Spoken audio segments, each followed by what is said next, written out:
हम लोग आज से नया चैप्टर स्टार्ट कर रहे हैं और नया चैप्टर के साथ ही कैलकुलस। देखो वैसे सेट, रिलेशन और फंक्शन का बेसिक इंट्रोडक्शन 11th में दिया जाता है, लेकिन हम लोग पढ़ाते हैं हम लोग पूरा sets, relation, function, that means calculus पूरा का पूरा हम लोग एक साथ 12th में पढ़ते हैं और लिमिट भी इसी में पढ़ेंगे, तो इसमें कोई डरने की बात नहीं है। चैप्टर थोड़ा सा लंबा चलेगा, पूरा हम लोग अच्छा जेईई मेंस एडवांस लेवल तक पूरा अच्छे से एक एक पूरा कॉम्प्रिहेंसिव पढ़ेंगे, ठीक है, तो इसमें कोई इशू नहीं है। दूसरी बात ये कि हम लोग मैट्रिक्स एंड डिटरमिनेंट वो तो ठीक है देख ही चुके हैं। अब हम लोग इसकी बात कर रहे हैं सेट और रिलेशन एंड फंक्शन की। तो इसमें क्या है कि सबसे पहला टॉपिक है सेट, उसके बाद रिलेशन, उसके बाद फंक्शन। तो हम जो बात करेंगे वो बात करेंगे सेट की। देखो आज हम सेट समझते हैं, सेट क्या है, फिर रिलेशन में इंटर करेंगे, फिर फंक्शन में इंटर करेंगे। तो पहला ही हेडिंग डालना है आप लोग सेट, ठीक है, सेट। अब देखो सेट क्या है, सबसे पहले समझते हैं कि जैसे हमें नॉर्मल पता लगता है सेट का कुछ बोले तो बोलते हैं बुक का सेट बना होगा या क्वेश्चन पेपर का सेट होगा, ऐसा कई जगह हम लोग सेट टर्म यूज करते हैं, ठीक है। तो एक तरह से मुझे ये पता आता है कि कलेक्शन ऑफ समथिंग, यदि सेट यदि मेरे दिमाग में आया तो हमारे दिमाग में समझ में आता है, हम ऐसा समझ सकते हैं ये लिखा हो कलेक्शन ऑफ समथिंग, ठीक है, मतलब कुछ ऑब्जेक्ट का कलेक्शन। जैसे यहाँ लैपटॉप्स का कलेक्शन है, यहाँ पे हम कह सकते हैं कलेक्शन ऑफ टीचर्स है, एक बहुत सारी किसी भी चीज़ का कलेक्शन की बात करेंगे या कुछ ऑब्जेक्ट्स के कलेक्शन की बात करेंगे तो उसको हमने सेट्स जनरली बोलते हैं। लेकिन इसको समझने वाली बात ये है कि मैथमेटिक्स देखो कलेक्शन एक बहुत ही इम्पोर्टेंट डेफिनेशन समझना ये कि सेट हम तब कहेंगे, हम ऐसा इसको लिख लेते हैं, है ना, कि collection of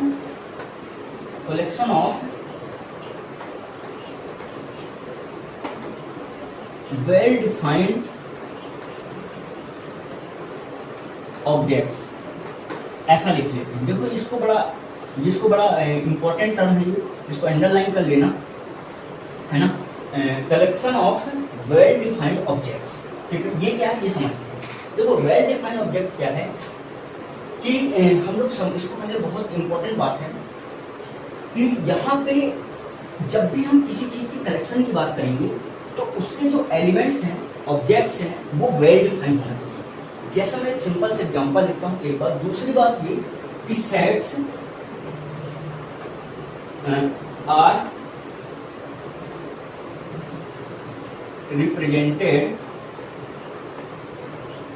represented by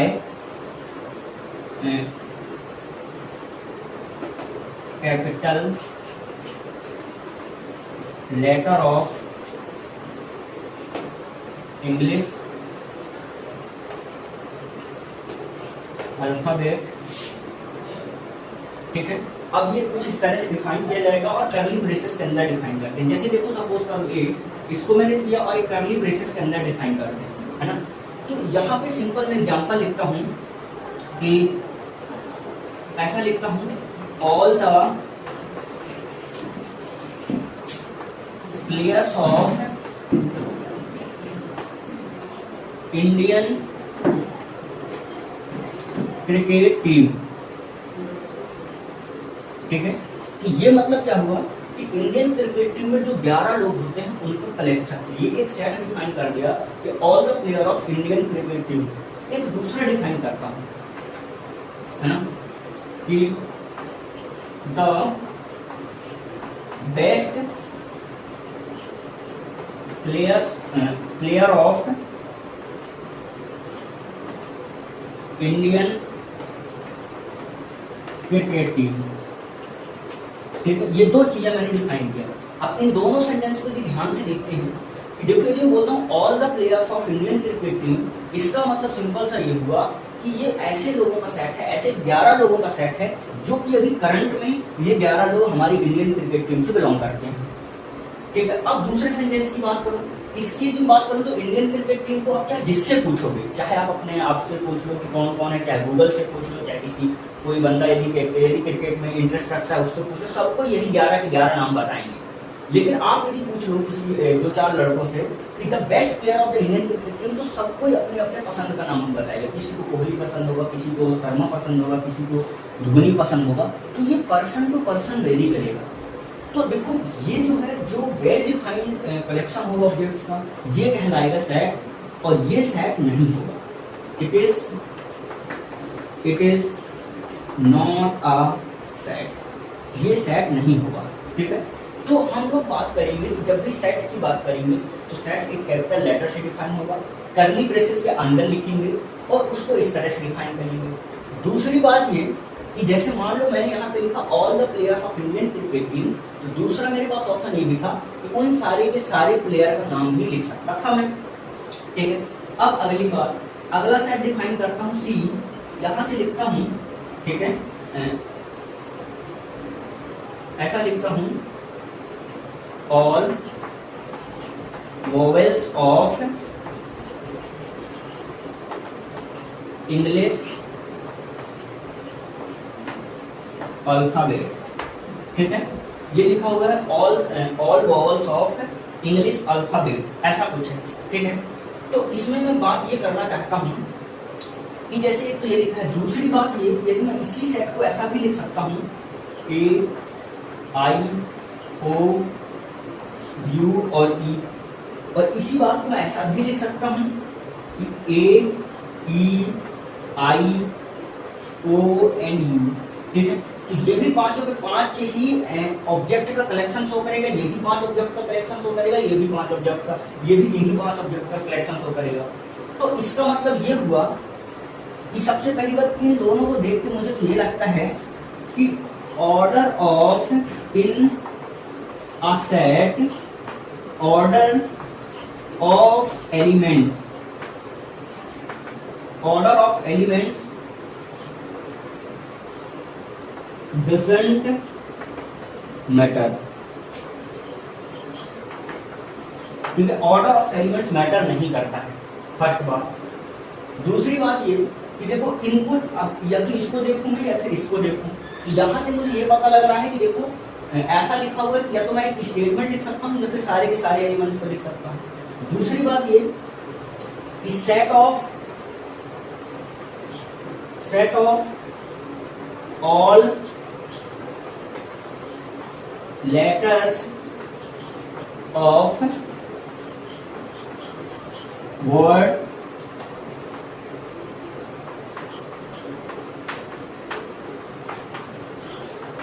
institute, ये एक वर्ड लिखा है इंस्टीट्यूट, इसके ऑल लेटर्स का सेट बनाओ। तो यदि सेट बनाने की कोशिश करोगे तो सेट क्या निकल के आएगा, आई एन एस टी, उसके बाद यू, उसके बाद ई।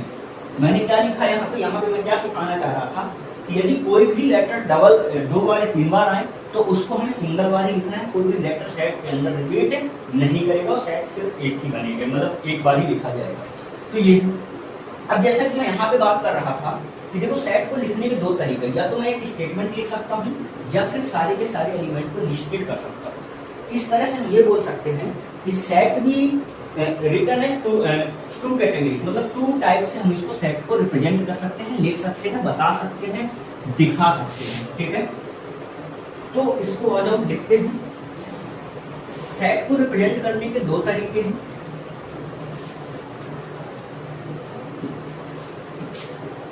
सबसे पहला तरीका जो है सेट को रिप्रेजेंट करने का, ठीक है, सबसे पहला क्या, फर्स्ट तरीका ये है रोस्टर फॉर्म। ठीक है, दूसरा तरीका सेट बिल्डर फॉर्म। ठीक है, दूसरा तरीका सेट बिल्डर फॉर्म। अब रोस्टर फॉर्म में क्या होता है, रोस्टर फॉर्म में इसमें हम ऐसा समझें कि all the elements of sets are listed, ये लिख सकते हैं। सेट बिल्डर फॉर्म में क्या होता है ना, यहां पे simply uh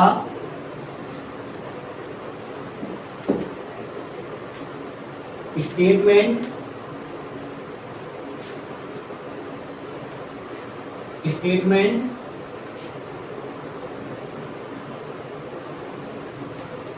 is written, simply a statement is written, ठीक है। जैसे सिंपल बात वही सेट ए, वही मैं लिख देता हूं, all vowels of English alphabet, ठीक है, ये लिख सकते हैं। यहां पे आ जाओ, इसी सेट को लिखने का अगला तरीका ए ई आई ओ यू, इस तरह से लिख सकते हैं, ठीक है। तो दो तरह से लिख सकते हैं। अब दूसरी बात ये है कि देखो दोनों के अपने अलग अलग इंपॉर्टेंस है। जैसे बात करूं मैं कि set of all real number, set of all real number की बात करूं, देखो कुछ जगह तो होगा कि दोनों ही लिख सकते हैं, लेकिन कुछ सेट को रिप्रेजेंट करने के लिए कोई पर्टिकुलर फॉर्म ही इंपॉर्टेंट होगा। जैसे मैं बोलूं set of all natural number, तो ऑल नेचुरल नंबर का सेट ऑफ के बनाओ तो 1 2 3 4 5 से इनफाइनाइट एलिमेंट्स आ जाएंगे।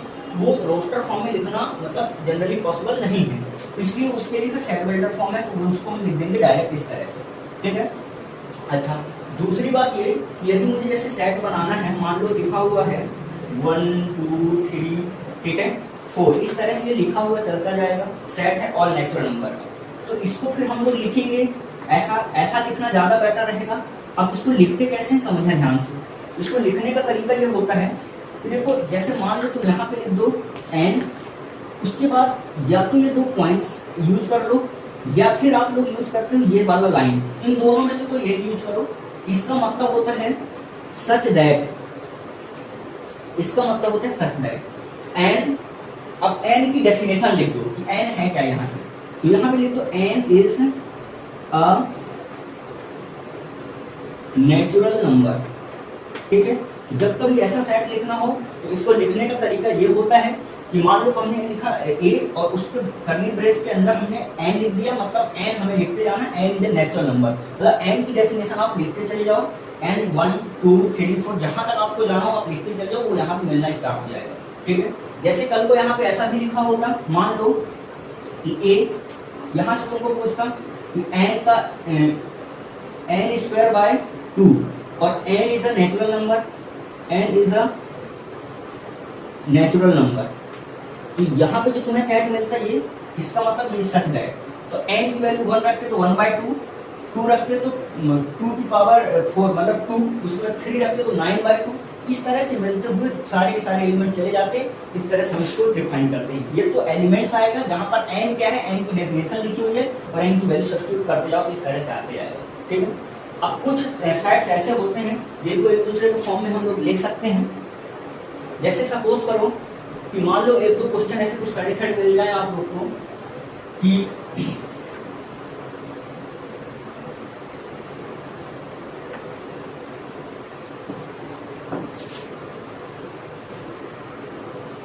ठीक है, क्या मिल जाए, जैसे देखो सिंपल यहाँ पे आ जाएगा क्वेश्चन आपके पास, मान लो कोई एक सेट लिखा है, ठीक है, और यहाँ पे आ जाए एन सच दैट, इसकी डेफिनेशन ये लिखी है कि N is a integers and N square की वैल्यू लेस देन होनी चाहिए 30 से, ये हमारे पास लिखा हुआ है। तो ये डेफिनेशन लिखा हुआ है, ये इस तरह से लिखा हुआ, मतलब कौन सा फॉर्म है, सेट बिल्डर फॉर्म है। तो इसका रोस्टर फॉर्म लिखना है हमें, इसका जो रोस्टर फॉर्म आएगा वो क्या आएगा, वो फॉर्म हमें लिखना है। तो रोस्टर फॉर्म आने वाला है क्या, देखो एन की इंटीजर वैल्यू बताओ जिसका स्क्वायर जो है 30 से कम होगा, तो एन की वैल्यू 6 से लेंगे तो उसका स्क्वायर जो होगा 36 हो जाएगा, मतलब 30 ज्यादा। तो 6 से कम वाले सारे के सारे इंटीजर ले लेते हैं, तो वो आ जाएंगे 0 1 2 3 4 और 5। अब ये बात ये है कि इंटीजर बोल रहा है, ठीक है, और स्क्वायर की वैल्यू है, तो नेगेटिव नंबर भी वैलिड है, -1 -2 -3 -4 -5 और -6 लेंगे तो फिर 36 हो जाएगा। ये हमारे पास लिखा हुआ था क्या, roster sorry set builder form, उसका हमने रोस्टर फॉर्म में लिख दिया, ठीक है। और भी क्वेश्चन ऐसे आ जाएंगे, जैसे मान लो एक और सेट बिल्डर फॉर्म लिखता हूँ, मान लो ऐसा आ जाए n अपॉन में n+1। अब n देखो यहाँ पे ये लिख दिया, ये ऐसा है n is a is a natural number and n is less than 6, ऐसा आ जाए। तो देखो इसका जो रोस्टर फॉर्म बनेगा, इसका जो रोस्टर फॉर्म बनने वाला है वो बनेगा क्या, यहां से सिंपल आ जाएगा, ठीक है। n की वैल्यू 1 रख, नेचुरल नंबर है तो 1 रखोगे, 1/2, 2/3, 3/4, 4/5, 5/6, 6 से छोटा लेना है, 6 भी नहीं ले सकते क्योंकि इक्वलिटी नहीं, यदि इक्वलिटी होती तो 6 भी हम यहाँ पे यूज कर सकते हैं। तो इस तरह से कुछ सेट बिल्डर फॉर्म आएगा, उसका रोस्टर फॉर्म आएगा, उसका सेट बिल्डर फॉर्म हम लोग लिख सकते हैं, ठीक है।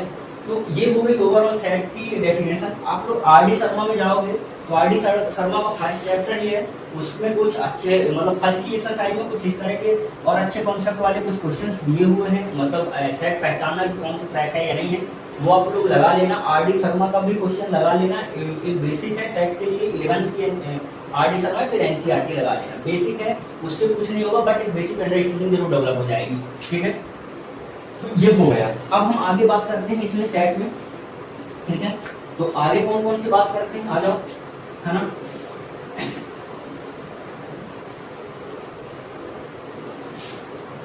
सेट देखो एकदम पूरा का पूरा थ्योरेटिकल चैप्टर है, इसमें ज्यादा कुछ नहीं है, बस जल्दी जल्दी देख लेते हैं क्या है, ठीक है। तो आ जाओ यहाँ से फर्स्ट अगला topic, set of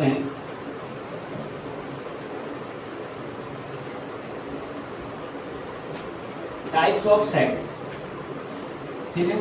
types of sets में सबसे पहला बात आता है, ठीक है, एम्प्टी सेट, इसी को बोलते हैं वॉइड सेट, इसी को बोलते हैं नल सेट, ठीक, कोई भी नाम लिखा हो, नल सेट। तो इसमें सिंपल कुछ नहीं है ना, हम डायरेक्ट लिख देंगे, it contains nothing and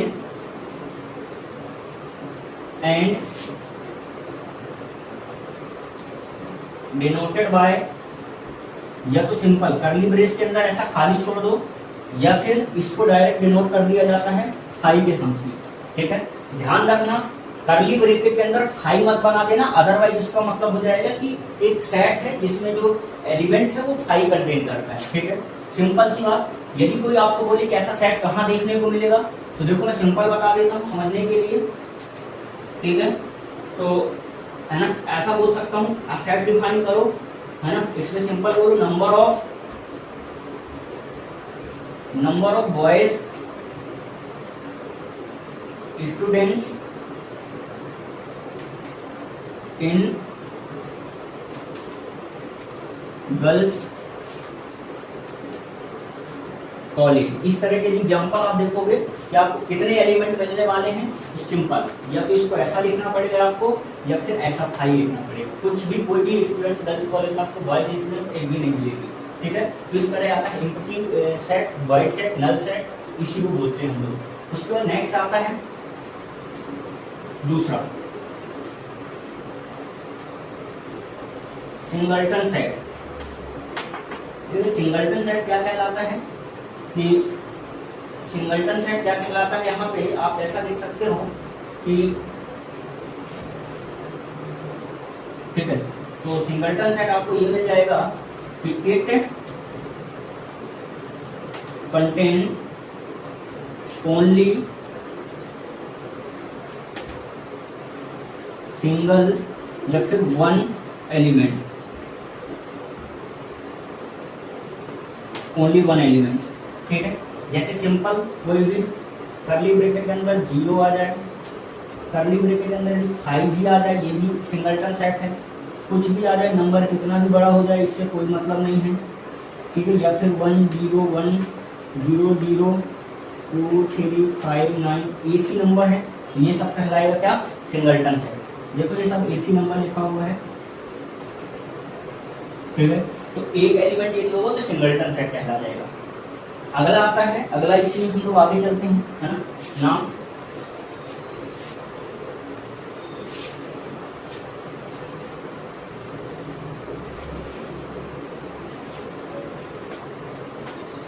finite set, finite set क्या होता है,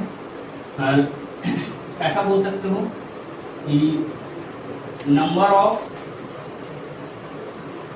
elements of set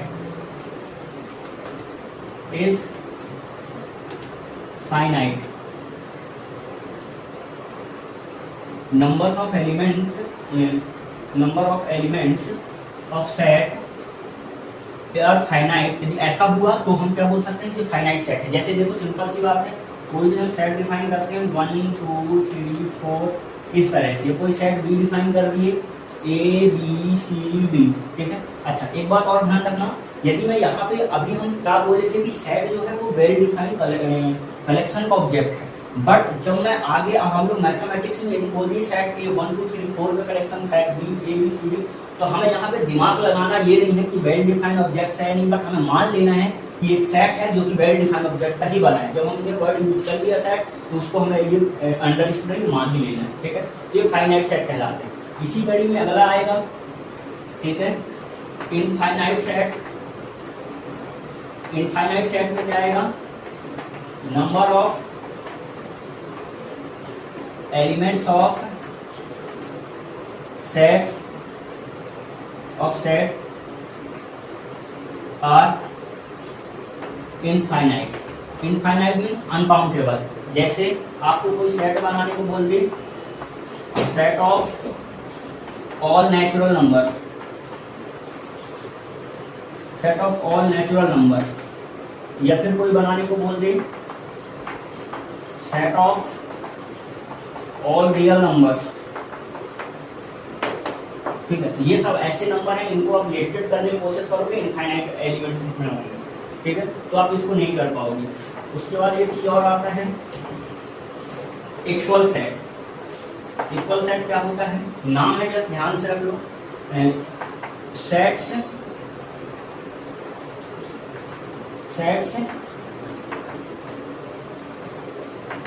which are exactly contained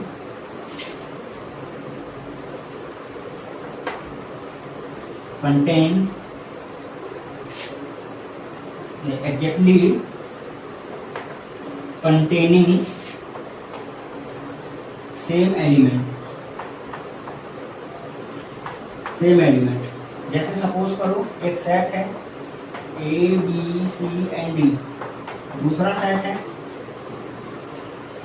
B C A and D, ठीक है। ऑर्डर इधर उधर हो जाता है, ऑर्डर मैटर नहीं करता, एलिमेंट एग्जैक्ट सेम होना चाहिए, तो ये कहलाता है ए इक्वल टू डी, ठीक है। उसके बाद आता है क्या, एक टर्म और यूज होता है इक्विवेलेंट सेट।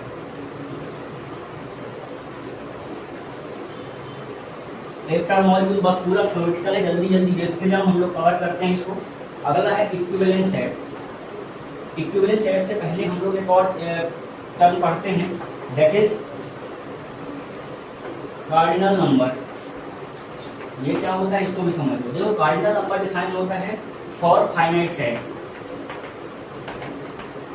फाइनाइट सेट के लिए डिफाइन होता है, तो number of elements of finite set, ठीक है। फाइनाइट सेट्स के जो एलिमेंट है उनका नंबर है ना, जैसे सपोज करो कि कोई सेट ए था 1 2 3 5 और 6, ठीक है। इसमें मैं देख रहा हूँ कि 5 एलिमेंट है, तो इसको डिनोट किया जाता है N of A. N of A ये कितने हैं, एन ऑफ ए 5, ठीक है। इस तरह से हम बात करेंगे कि एन ऑफ ए जो है 5 elements, number of elements of a finite set जितने होंगे कार्डिनल नंबर कहलाता है। अब नेक्स्ट आता है इक्विवेलेंट सेट। इक्विवेलेंट सेट क्या है वो समझो। इक्विवेलेंट सेट वो कहते हैं, है ना, इक्विवेलेंट सेट ये वो सेट कहलाते हैं, टू सेट्स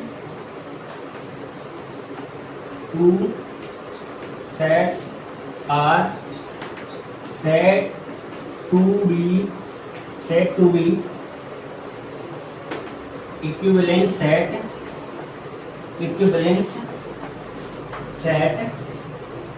है ना। two sets are said to be equivalent set if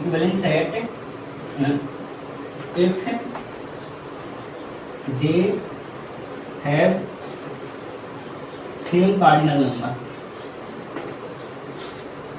number they have same cardinal number। ठीक है, तो ये हो जाएगा equivalent set, two sets are said to be the equivalent set if they have same cardinal number. तो इसको हम बोल देंगे इक्विवेलेंट सेट। जैसे सपोज करो, मान लो कोई सेट है 1 2 3 4 और सेट बी है A B C and D. ठीक है, तो A B are equivalent set, A and B are equivalent set. ठीक है, अब हम आगे चल रहे हैं, देखो इसी में है ना। अब आता है अगला और इम्पोर्टेंट, है ना, अगला and important subset.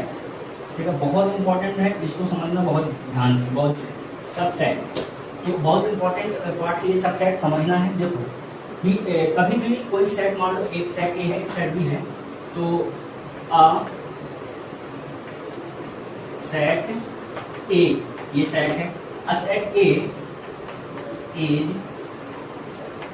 said to be a subset of set B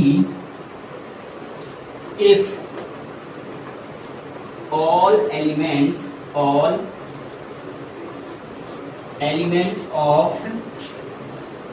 set A is also contained in set B। ये जो अंग्रेजी मैंने लिखा इसको मैं समझाता हूँ मैं क्या बोल रहा हूँ।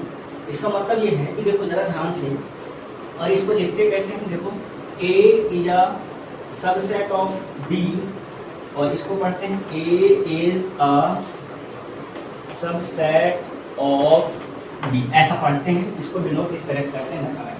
जैसे सपोज करो कोई एक सेट है B 1 2 3 4, एक सेट है मान लो 1 2 3। तो मैं ये देख रहा हूँ, देखो according to definition set A said to be subset of set B if all elements of set A is also contained in set B. इसमें भी कंटेन करते हो तो हम इसको बोल देंगे सेट बी का सबसेट है ए। ठीक है, तो इस तरह से फंडा होता है, समझने की बात ये है। ठीक है, इसको डिनोट इस तरह से करते हैं। दूसरी बात ये है कि यदि कल को ऐसा होता कि मान लो कोई एक सी है, ठीक है, ये होता 1 2 3 और 4, ठीक है, ऐसा होता। तो इसमें क्या होता कि देखो मैंने क्या बोला डेफिनेशन पढ़ी कि दिस इज इसके सारे एलिमेंट इस पे कंटेन कर रहे हैं। मतलब ये हुआ कि सी इक्वल टू में बी है, तो इसको हम ऐसा बोल सकते हैं कि C is also subset of B, और यहाँ पे हम इसको ये लगा देते हैं, इसका मतलब ये इसका भी सबसेट होगा, मतलब लगभग इक्वल सेट होंगे। ठीक है, या तो सी जो इसका सबसेट होगा या फिर इसके इक्वलिटी होल्ड कराएंगे तो इक्वल होगा। तो इस तरह से इनको हम लिखते हैं, इस तरह से बातें होती हैं। अच्छा, जो ये सेट है, ये सेट बी का देखो दो तरह होती है। सेट ए जो है इसको हम कहते हैं प्रॉपर सबसेट, और इसको कहते हैं इम्प्रॉपर सबसेट, है ना। जैसे ये दोनों इक्वल हैं, मान लो यदि मैं इसको ऐसा लिखा हूँ तो ऐसा भी लिख सकता हूँ, ऐसा भी लिख सकता हूँ, है ना। इसलिए इसको क्योंकि इसके सारे एलिमेंट भी कंटेन करते हैं, ये कहलाता है इम्प्रॉपर, ये दूसरे के इम्प्रॉपर सबसेट, ठीक है, इम्प्रॉपर सबसेट्स, इम्प्रॉपर सबसेट। और ये जो है ये वाला ये है प्रॉपर सबसेट्स, अलग बस नाम ही है, कुछ नहीं, कंफ्यूज मत होना, इसलिए लिख दिया प्रॉपर सबसेट। ठीक है, इस तरह से। तो ये एक बस है, बेसिकली पता होना चाहिए प्रॉपर सबसेट क्या होता है और इम्प्रॉपर सबसेट क्या होता है। तो इसका मतलब फिर ये हुआ, है ना, कि देखो सपोज करो एक सेट है ए, ये मान लो 1 है और 2, तो हम फिर ये देखेंगे कि अच्छा मान लो सेट ए है तो इससे कितने सबसेट बनाए जा सकते हैं। ठीक है, तो इससे हम कितने सबसेट बनाए जा सकते हैं, देखो जरा ध्यान से। जब तो इसका एक सेट बनेगा 1 का, ये भी इसमें कंटेन करता है। दूसरा या फिर अगला आ जाए 1 2 आ जाए। अच्छा 2 1 नहीं हो सकता क्योंकि इसमें ऑर्डर मैटर नहीं करता है। ठीक है, और एक आता है 5। ठीक है, क्योंकि 5 जो है या फिर एम्प्टी सेट जो है वो हमेशा हर सेट का सबसेट होता है। ठीक है, तो नोट करके यहाँ पे लिख लेना। ठीक है, नोट करके यहाँ पे ये लिख लेना कि एम्प्टी सबसेट या फिर phi is a subset of any set. किसी भी सेट का ये सबसेट होता है। मतलब ये कि हम बात करेंगे यदि ए के सबसेट तो ए के 4 सबसेट आएंगे। तो देखो एक तो वो खुद सेट और एक फाई, ये दोनों जो होते हैं ये कहलाते हैं इम्प्रॉपर, ठीक है, इम्प्रॉपर सबसेट। तो किसी भी सबसेट में दो इम्प्रॉपर सबसेट हो, एक वो खुद और दूसरा फाई, ठीक है। अच्छा, तो यहाँ से हम ये देख रहे हैं, देखो यदि हमारे पास दो एलिमेंट थे, है ना, तो इसमें निकल के आया कितने 4 सबसेट बनते हैं। दूसरी बात है यदि कल को ऐसा हो जाए कि सेट ए जो है ये 1 2 3 हो जाए, तो देखो इसके सबसेट यदि मैं बना के देखता हूँ तो 1 2 3, उसके बाद 1 2 1 3, उसके बाद 2 3, उसके बाद 1 2 3, ठीक है, 1 2 3 1 2 3, ठीक है। तो देखो 3 4 5 6 7, अगला है एम्प्टी सबसेट, ये भी एक है, ठीक है। तो देखो यहाँ से मैं ये देख पा रहा हूँ कि यार देखो यदि ऐसा कुछ है कि मान लो मेरे पास 2 एलिमेंट थे, तो यहाँ से मेरे पास 4 एलिमेंट निकल करके 4 सबसेट बन रहे हैं, 3 एलिमेंट हैं तो यहाँ पे 8 सबसेट बन रहे हैं। और यदि आप कभी ऐसा बना लो 1 2 3 4, आप इसके सबसेट बना के देखना, आपको 16 सबसेट निकल के आएंगे, ठीक है। तो नंबर ऑफ सबसेट्स जो इसके निकल करके आने वाले हैं वो आने वाले हैं 16, ठीक है। तो इसको नोट करके ये लिखना है कि यदि किसी भी सबसेट का ऐसा बोलूं, ठीक है, कि ऐसा नंबर ऑफ, ठीक है, नंबर ऑफ सबसेट्स ऑफ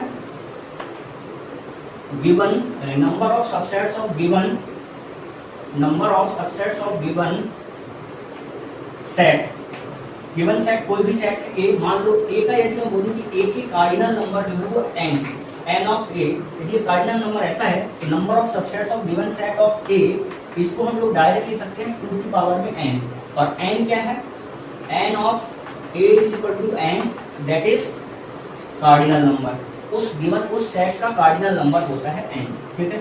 इस तरह से होता है number of subsets of given set ए 2 की पावर n में निकल करके आता है। इस तरह से हम बात करते हैं नंबर ऑफ सबसेट्स। एक चीज और, यदि यहाँ से ऐसा पूछ ले कि नंबर ऑफ, ठीक है, प्रॉपर सबसेट, ठीक है, प्रॉपर सबसेट, तो इसमें हमेशा क्या करना, 2 की पावर n माइनस 2 कर देना, क्योंकि एक फुल सेट और दूसरा फाई, ये दोनों इम्प्रॉपर सबसेट कहलाते हैं, तो इन दोनों को माइनस कर देना, तो ये आ जाएगा नंबर ऑफ प्रॉपर सबसेट 2 की पावर n माइनस 2। यदि कोई इसमें बात करता है कि नंबर ऑफ प्रॉपर सबसेट्स, ये निकल करके आता 2 की power 4 minus something something something, ठीक है। अब नेक्स्ट मैं बात करने जा रहा हूँ, जिनको यहीं पे लिखता हूँ कि, है ना, अगला जो है टॉपिक इसी में,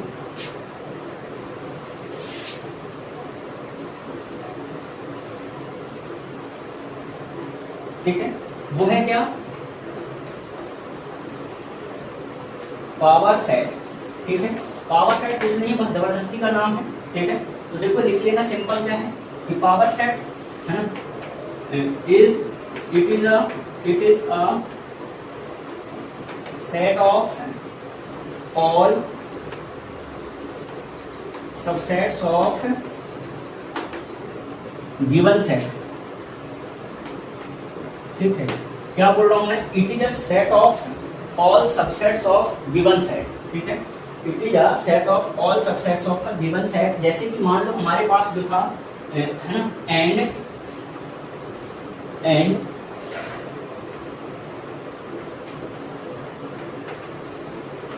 denoted by P of A, ठीक है, इससे डिनोट किया जाता है।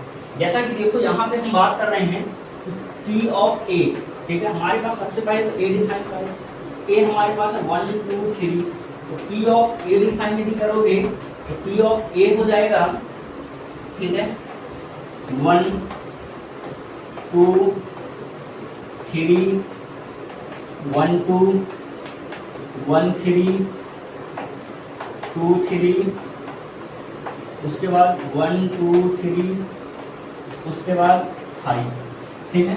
तो देखो सेट के अंदर जो एलिमेंट होते हैं वो एक सिंपली कॉमा के से डिस्टिंग्विश किए जाते हैं, ठीक है। पी ऑफ ए जो है पावर सेट जो है हमारे पास इस तरह से दिखाई दे देगा, ठीक है। ये होता है power set.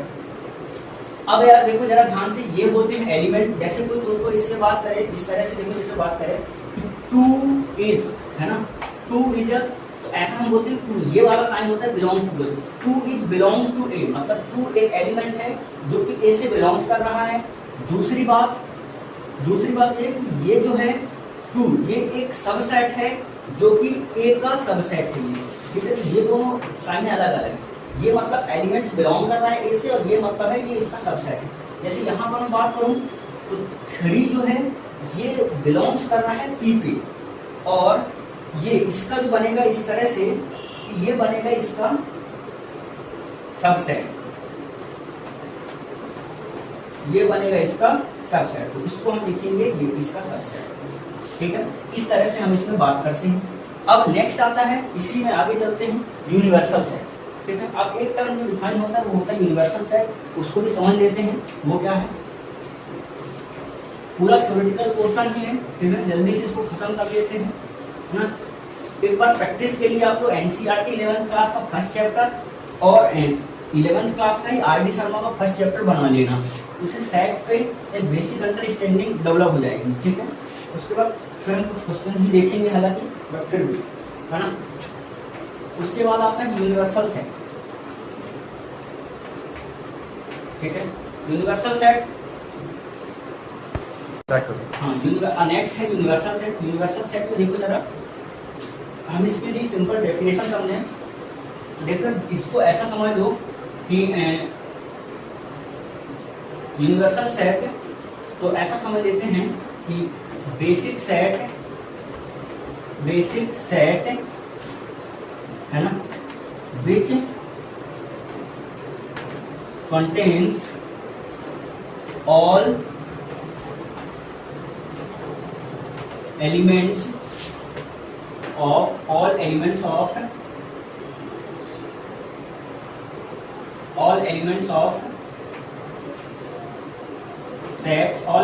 of sets which are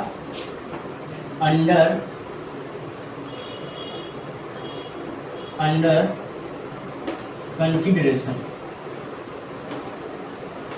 मैं ये कहना चाह रहा हूँ, उसको पहले समझ लें डेफिनेशन क्या मैं लिखा हूँ।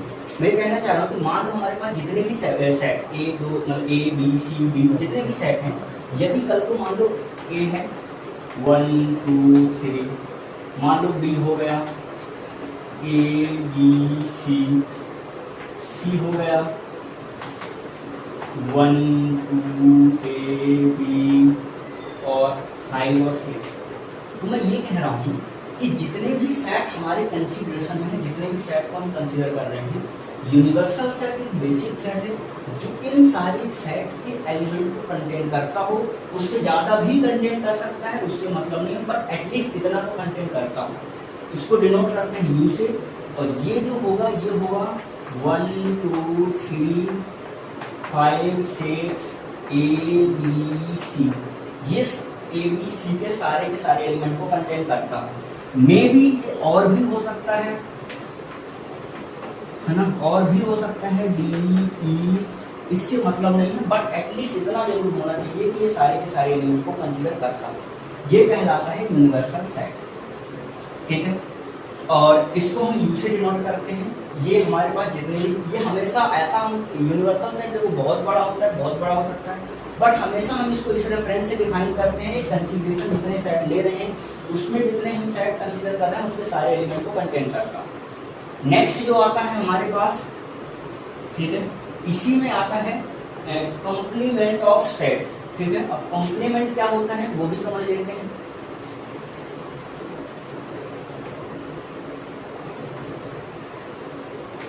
कॉम्प्लीमेंट ऑफ सेट, ठीक है।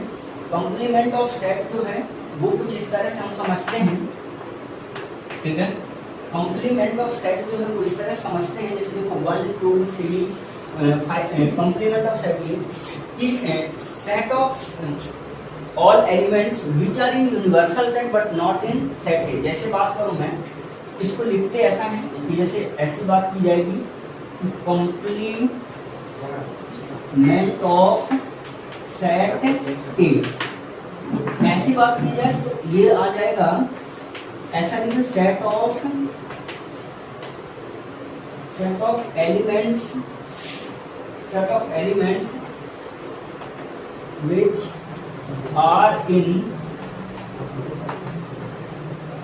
which are in universal set but not in A। जैसे मैं इस केस के लिए बात करूं, not in A and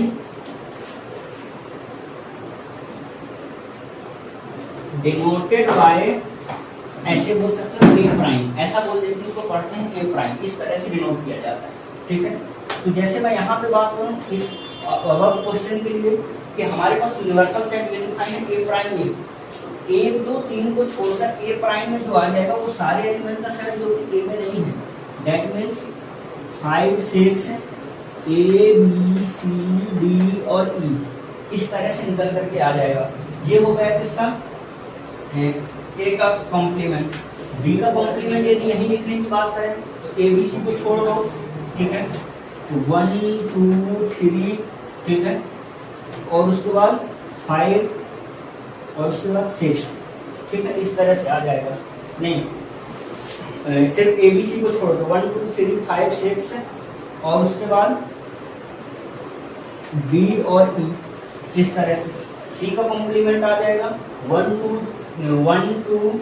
A B और 5 और 6, इनको छोड़ दें तो जो बाकी आएगा 3 और डी और ई, इस तरह से जो आ जाएगा, है ना, वो कहलाता है क्या, कहला जाएगा हमारा कॉम्प्लीमेंट ऑफ सी। ठीक है, तो ये यूनिवर्सल सेट है, ये कॉम्प्लीमेंट सेट है। उसके बाद अब हम बात करेंगे नेक्स्ट जो है, नेक्स्ट, अब ये तो हो गया यूनिवर्सल सेट कॉम्प्लीमेंट, नेक्स्ट हम बात करेंगे वेन डायग्राम की। ठीक है, तो वेन डायग्राम में हम सीखेंगे कि इन सेट्स के बीच में कैसे कैसे रिलेशन होता है। तो बेसिकली वेन डायग्राम है क्या कि most of the relationship between sets and universal sets के बीच में जो हम रिलेशनशिप शो करते हैं बाय डायग्राम, उसी डायग्राम को हम कहते हैं वेन डायग्राम। जो ये जो सेट है ए बी सी, इस तरह के जो सेट्स होते हैं इनको हम जनरली मोस्टली सर्कल से डिनोट करते हैं, और जो यूनिवर्सल सेट है रेक्टेंगल से डिनोट करते हैं। इस तरह की बातें हम लोग नेक्स्ट क्लास में देखेंगे। आज तक के लिए यही रखते हैं। ठीक है, तो ये